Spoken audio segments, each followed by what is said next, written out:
Math learning ক্লাসের পক্ষ থেকে সবাইকে স্বাগতম। তো আজকের ভিডিওতে আমি আলোচনা করব ষষ্ঠ শ্রেণীর গণিত বইয়ের অধ্যায় 1 এর অনুশীলনী 1.3 অনুশীলনী 1.3 এর স্বাভাবিক সংখ্যা ও ভগ্নাংশ চ্যাপ্টারের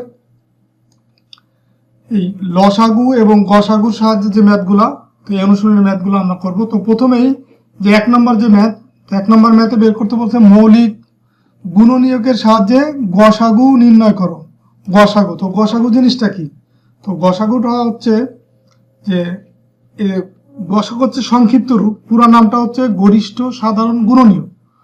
গরিষ্ঠ সাধারণ গুণনীয়ক যে এটা কি? এটা হচ্ছে যে প্রদত্ত সংখ্যাগুলোর কয়েকটি সাধারণ গুণনীয়ক থাকলে তার মধ্যে সবচাইতে বড় গুণনীয়কটিকে প্রদত্ত সংখ্যাগুলোর গরিষ্ঠ সাধারণ গুণনীয়ক বলে। মানে কোনো সংখ্যা যদি একাধিক গুণনীয়ক থাকে তার ভিতরে সবচাইতে বড় যে গুণনীয়ক সেটাকে বলা হয়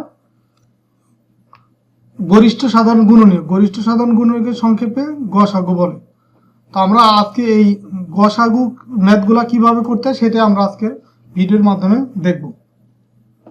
তো প্রথমে যে 1 নম্বর যে ম্যাথ, সেখানে দেওয়া আছে যে মৌলিক গুণনীয়কের সাহায্যে গসাগু নির্ণয় করো। তো গসাগু দুইভাবে নির্ণয় করা যায়, একটা হচ্ছে গুণনীয়কের সাহায্যে আর একটা হচ্ছে ভাগের সাহায্যে। তো আমরা গুণনীয়কের সাহায্যে আগে করি, দেন হচ্ছে ভাগের সাহায্যে ওইটা করব।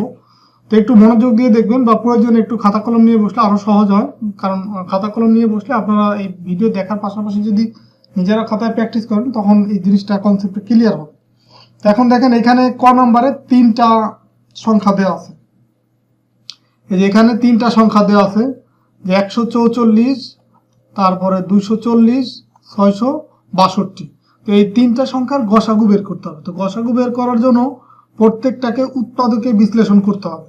উৎপাদকে বিশ্লেষণ মানে হচ্ছে একটা করে দেখাই যে এখানে যেমন ধরেন 144, তো 144কে এর ভিতরে এটাকে কত দিয়ে ভাগ করা যায়? প্রথমে আমি জোড় সংখ্যা হলে 2 দিয়ে ট্রাই করব, আর 2 দিয়ে ট্রাই করলে যদি না হয়, জোড় সংখ্যা হলে তো যাবে, বা যদি বিজোড় হয় সেক্ষেত্রে আমরা 3 দিয়ে ট্রাই করব। 3 দিয়ে ট্রাই করলে সেটাও যদি না হয় 4 দিয়ে, বা তারপরে সেটাও যদি না যায় 5 দিয়ে ট্রাই করবো, এইভাবে করে যেতে থাকবে। তো এটাকে 2 দিয়ে যদি আমি ভাগ করি, 2 144-এর ভিতরে যায় কতবার? 72 বার। মানে 72কে যদি আমরা 2 দিয়ে গুণ করি তখন তো 144 পাবো। তো 172ও যেহেতু একটা জোড় সংখ্যা, তো এটাকে আবার হচ্ছে আমরা 2 দিয়ে ভাগ করব। তো এই 2 দিয়ে যদি ভাগ করি 72কে, তখন এটা হয় 36। মানে 2 দিয়ে যদি 72কে ভাগ করি, 36 দুগুণে 72, তো আবার 36 যেহেতু জোড় সংখ্যা, এটাকে আমি আবার 2 দিয়ে ভাগ করতে পারি। তো এটাকে যদি 2 দিয়ে ভাগ করি, 36কে 2 দিয়ে ভাগ করলে এখানে হবে হচ্ছে 18, মানে 18 দুগুণে 36। তো 18 একটা জোড় সংখ্যা, তো এটাকে আবার আমি 2 দিয়ে ভাগ করতে পারি। 2 দিয়ে ভাগ করলে হয় 9। তো এখন দেখেন 9 হচ্ছে একটা বিজোড় সংখ্যা। তো এখন কিন্তু আমি আর 2 দিয়ে ট্রাই করতে পারবো না। আর 9 হচ্ছে আমরা জানি যে 3 তিরিককে 9, তার মানে এটাকে আমরা 3 দিয়ে ভাগ করবো। 3 তিরিককে 9।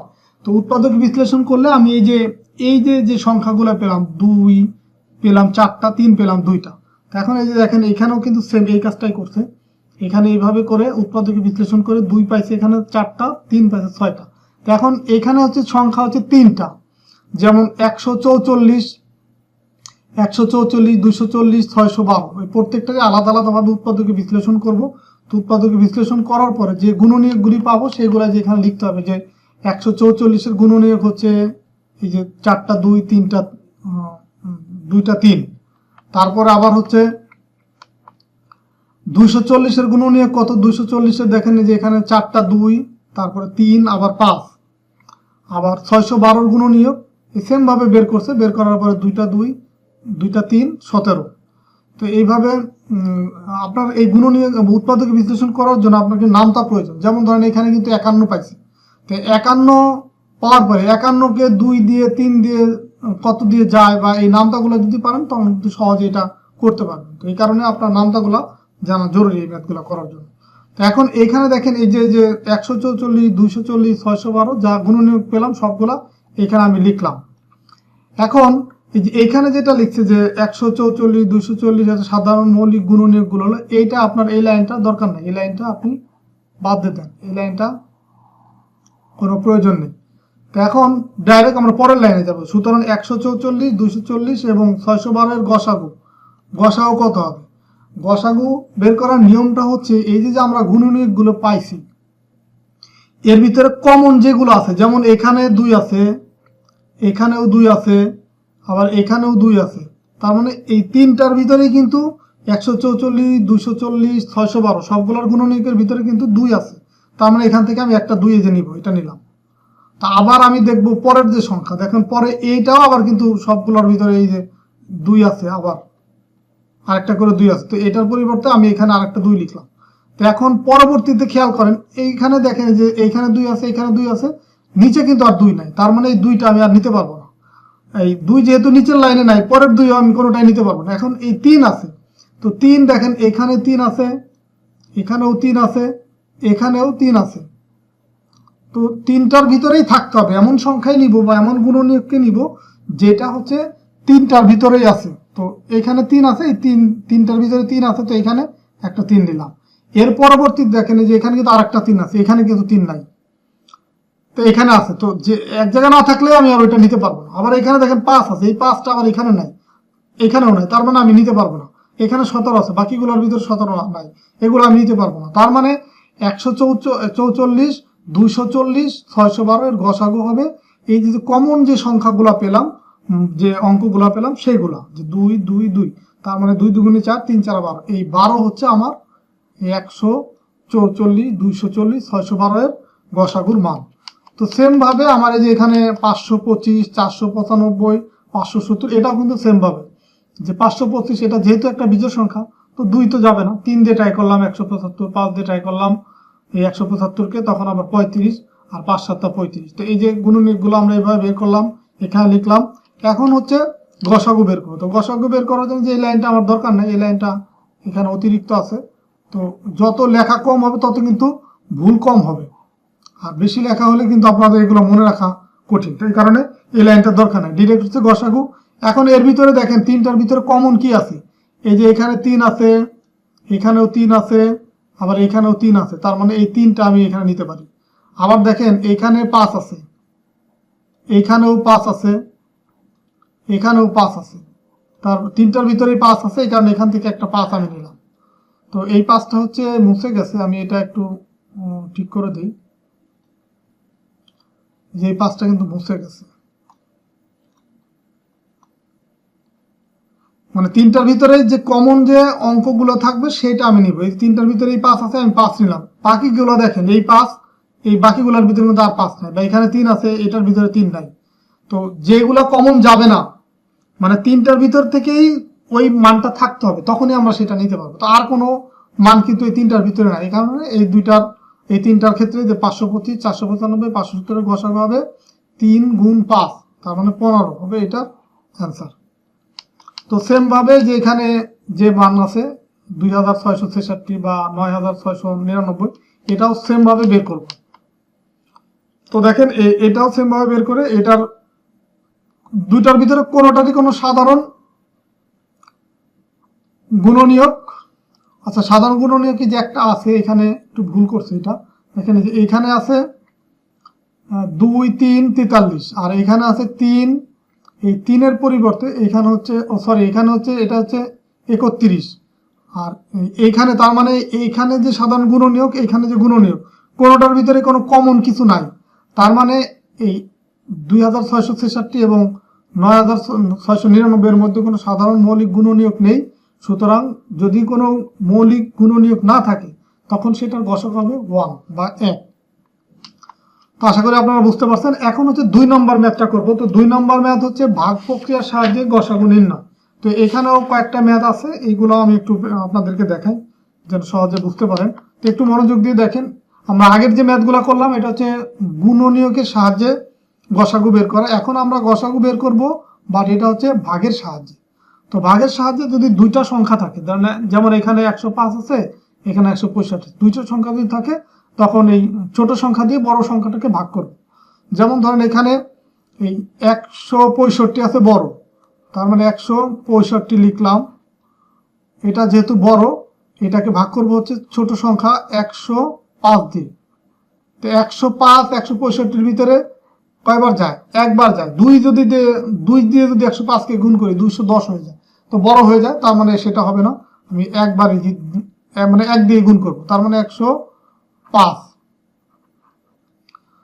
তো 165 থেকে 105 যদি বাদ যায় তা এখন এখানে থাকবে হচ্ছে 60।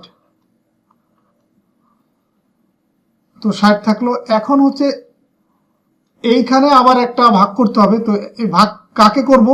এই যে 105 আছে, এই 105টাকে এখানে নিয়ে আসতে হবে, যে এখানে আনতে হবে এই 105কে। তার মানে আমি এখানে লিখবো হচ্ছে 105, এটাকে আমি ভাগ করবো। তো 105-এর ভিতরে 60 যায়, একবারই যায়, কারণ 2 দিয়ে যদি 60কে গুণ করি তখন 120 হয়ে যায়। তার মানে এইখানেও 1 লিখবো, আর এখানে লিখলাম 60। তো 60 থেকে 105 থেকে যদি 60 মাইনাস করি তখন এখানে থাকবে হচ্ছে 45। তো 45-এর ক্ষেত্রে আবার আরেকটা সংখ্যা দিয়ে ভাগ করতে হবে। যতক্ষণ পর্যন্ত এরকম ভাগশেষ থাকবে আমার এই কাজটাই করে যেতে হবে। তো এখন আমি এইখানে আবার এই 60 যেটা আছে এই মানটাকে নিয়ে আসবো, যে এইখানে যে 60 আমি আছে এই 60টাকে আবার এইখানে নিয়ে আসবো, মানে আগের যে সংখ্যাটা সেই সংখ্যাটাকে আবার নিয়ে আসবো। তার মানে এখানে 60 লিখলাম। তো এখন 60-এর ভিতরে 45 যায় একবার, তার মানে এখানে হচ্ছে 45। তো 60 থেকে 45 মাইনাস করে থাকে কত? 15। এখন আবার এখানে আরেকটা সংখ্যা লিখতে হবে, সেটা কত? এই যে 45কে আবার এখানে নিয়ে আসতে হবে। তো 45কে এখানে যদি আনি, লিখলাম 45। তো এখন দেখেন 15 45-এর ভিতরে যায় কয়বার? 3 বার। 3 15 কত? 45 হয়। তো এখন কিন্তু মিলে যাচ্ছে, যতক্ষণ পর্যন্ত না মিলে এইভাবে যেতেই থাকবো। তার মানে লাস্ট যে সংখ্যাটা পেলাম, লাস্ট যে ভাজকটা পেলাম সেটা হচ্ছে 15। এখন এই 15ই কিন্তু হচ্ছে আমার এই ম্যাথের অ্যান্সার। এই ভাগ প্রক্রিয়ার সাহায্যে এইভাবেই গসাগু বের করতে হয়। যদি দুইটা সংখ্যা থাকে, ছোট সংখ্যাটা দিয়ে বড় সংখ্যাকে ভাগ করব, এবং যতক্ষণ পর্যন্ত ভাগশেষ থেকে যাবে ততক্ষণ পর্যন্ত আগের ভাজকটাকে এখানে এনে দেন ভাগ করতে হবে। এভাবে ভাগ করতে করতে শূন্য মানে মিলার পর্যন্ত আমাকে করতেই হবে। তো এখন এই যে শেষ ভাজক যেটা পেলাম, কত পাইছি? এখানে 15 পাইছি। তো এটাই হচ্ছে গসাগু বা এটাই হচ্ছে অ্যান্সার। তো আশা করি এটা বুঝতে পারছেন। তো এখন যদি সংখ্যা যদি দুইটা থাকে তখন তো এইভাবে করবো, যদি 3টা থাকে তখন কিভাবে করবো? যেমন এখানে দেখেন 3টা সংখ্যা আছে, 385, 286 বা 418। তো এটার ক্ষেত্রে আপনি প্রথমে যে কোনো ছোট সংখ্যাটা আমি নিব, ছোট সংখ্যাটা নিয়ে আমরা তার চেয়ে বড় যেটা আছে সেই সংখ্যাটাকে ভাগ করব। যেমন এখানে 286, এখানে তার চেয়ে বড় সংখ্যা আছে 385, 385কে ভাগ করবো 286 দিয়ে। তো দেখেন যদি আমি 286কে 2 দিয়ে গুণ করি তখন কিন্তু 400 500 প্লাস হয়ে যাবে। তার মানে 1 দিয়ে গুণ করতে হবে। তো 1 দিয়ে গুণ করলে 286 মাইনাস করলে পাবো হচ্ছে 99। তো এখন আবার এই 286 এটাকে আবার এইখানে নিয়ে আসছে, যে এইখানে নিয়ে আসছে, এখানে নিয়ে আসতে হবে। দেন 99 দিয়ে 286কে ভাগ করব। তো 99কে যদি আমি 2 দিয়ে গুণ করি 198 হয়। আবার 3 দিয়ে যদি গুণ করি তখন হয় 397। তো তখন কিন্তু বেশি হয়ে যায়, কারণ 2 দিয়ে গুণ করলাম 198 হলো। তো এটা মাইনাস করলে এখানে পেলাম হচ্ছে 88, মানে 286 থেকে 198 যদি মাইনাস করি তখন পাবো 88। তার মানে এখন এইটাকে আবার এটা দিয়ে ভাগ করতে হবে। কাকে ভাগ করব? এই যে এই 99টাকে আবার এখানে নিয়ে আসবো। তো 99 এখানে দিলাম, 88 দিয়ে 99কে ভাগ করবো, মানে 1 দিয়ে গুণ করতে হবে, কারণ একবারের বেশি যাবে না। 2 দিয়ে গুণ করলে তো 100 প্লাস হয়ে যাবে। তো এই কারণে 1 দিয়ে ভাগ করলাম, মানে 1 দিয়ে গুণ করলাম 88কে, মানে 88 99-এর ভিতরে একবার যায়, 88 লিখলাম। এখন মাইনাস যদি করি 99 থেকে 88 থাকে 11। তো তার মানে আবার সেই যে 88 যেটা আছে এই 88টাকে আবার এখান থেকে আবার এখানে আনতে হবে। তো 88টাকে নিয়ে আসলাম। তো 11 88-র ভিতরে দেখেন এইবার কিন্তু মিলে যায়। 11 88-র ভিতরে যায় হচ্ছে 8 বার, 8 11 88। তো এখন কিন্তু মিলে গেছে 0। তো এখন এই যে লাস্ট যে আমি ভাজকটা পাইছি সেটা কত পাইছি? 11। এখন এই 11 দিয়ে আমার যে আরেকটা সংখ্যা যে রয়ে গেছে যে 418, সেটাকে আমি ভাগ করব। তো এই যে 11 ভাগ 418, 418কে দেখেন এই যে 11 41-এর ভিতরে 41-এর ভিতরে কয়বার যায়? 3 বার যায়। 4 হলে 4 দিয়ে গুণ করলে 4 11 44 হয়ে যায়, 3 বার যায়। তো 3 11 33। তো 41 থেকে 33 যদি মাইনাস করি থাকে 8। আর এই যে এই 8টা আবার এইখানে আমি নামাই নিয়ে আসলাম, 88 হলো। তো 11 88-র ভিতরে এখন যায় কয়বার? 8 বার। তো 8 11 88 মিলে গেল 0। তার মানে শেষ ভাজক হচ্ছে এই যে 11, সেই 11টাই হচ্ছে আমার এই দুইটা সংখ্যা প্লাস হচ্ছে আরেকটাদের সংখ্যা 418, এই সবগুলার গসাগু হচ্ছে 11। এটাই হচ্ছে অ্যান্সার। তো আশা করি আপনারা এই ম্যাথটা বুঝতে পারছেন। আজকের ভিডিওতে আমি এই দুইটা নিয়মই দুইটা ম্যাথই করব। মানে একটা গসাগু বের করা, এই গসাগু হচ্ছে গুণনীয়কের সাহায্যে কিভাবে বের করা হয় এবং ভাগের সাহায্যে কিভাবে বের করতে হয়। তো এইটুকুই আজকে ভিডিওতে আলোচনা করব। আমরা পরবর্তী ভিডিওতে এই চ্যাপ্টারের যে বাকি ম্যাথ, যে লসাগু কিভাবে বের করতে হয় সেটা বের করব বা সেটা আপনাদেরকে সমাধান করে দিব। তো ঠিক আছে, সবাই ভালো থাকেন, সুস্থ থাকেন, আর আমার এই ম্যাথগুলো দেখার পাশাপাশি নিজেরা বাসায় প্র্যাকটিস করেন, তাহলে কিন্তু প্রত্যেকেই খুব ভালো করে এই ম্যাথগুলো শিখতে পারবা বা পরীক্ষায় খুব ভালো করতে পারবা। কারণ ম্যাথ হচ্ছে এমন একটা সাবজেক্ট যেটা হচ্ছে প্র্যাকটিসের কোনো বিকল্প নাই, যত প্র্যাকটিস করবা তত ম্যাথে ভালো করতে পারবা। এই কারণে যে আমার ভিডিওগুলো দেখার পাশাপাশি প্রত্যেকটা ম্যাথ নিজেরা একটু বাসায় যদি প্র্যাকটিস করো তাহলে একদম পানির মতো ক্লিয়ার হয়ে যাবে। তো ঠিক আছে, সবাই ভালো থাকো, আর এই ভিডিওগুলো দেখার পরেও যদি কোনো ম্যাথে তোমাদের প্রবলেম মনে হয় সেটা কিন্তু আমাকে কমেন্টসের মাধ্যমে অবশ্যই জানাতে ভুলবে না, কারণ তোমরা কমেন্টস করার সাথে সাথে কিন্তু আমি সেটা রিপ্লাই দিব বা সেটা তোমাদের যদি কোনো প্রবলেম থাকে সেটাও সমাধান করে দেবো। আর ভিডিওগুলো যদি ভালো লাগে বা ভিডিওগুলো দেখার পরে যদি তোমরা উপকৃত হয় তোমাদের বা বেনিফিটেড হও, তাহলে অবশ্যই ভিডিওতে লাইক দেবা বা কমেন্টস করে তোমাদের সঠিক একটা মতামত দিবা। আর যারা নতুন আছো, যারা নতুন দেখতেছো এই ভিডিওগুলো, তারা আমার চ্যানেলটা সাবস্ক্রাইব করে রাখবা, কারণ আমি তোমাদের এই ম্যাথের কিন্তু সবগুলা চ্যাপ্টারের ম্যাথ কিন্তু সমাধান করে দেবো। সেই জন্য তোমরা চ্যানেলটাতে সাবস্ক্রাইব করে রাখো, তখন এই ভিডিও দেওয়ার সাথে সাথে তোমরা নোটিফিকেশন আকারে সেটা পেয়ে যাবে। আর তোমাদের সহপাঠীদের সাথেও এই ভিডিওগুলো শেয়ার করতে ভুলবে না, কারণ তারা যেন সহজেই শিখতে পারে। তো ঠিক আছে, সবাই ভালো থাকো, ধন্যবাদ। পরবর্তী ভিডিওতে কথা হবে নতুন টপিকস নিয়ে, মানে পরবর্তী ম্যাথ নিয়ে। আল্লাহ হাফেজ।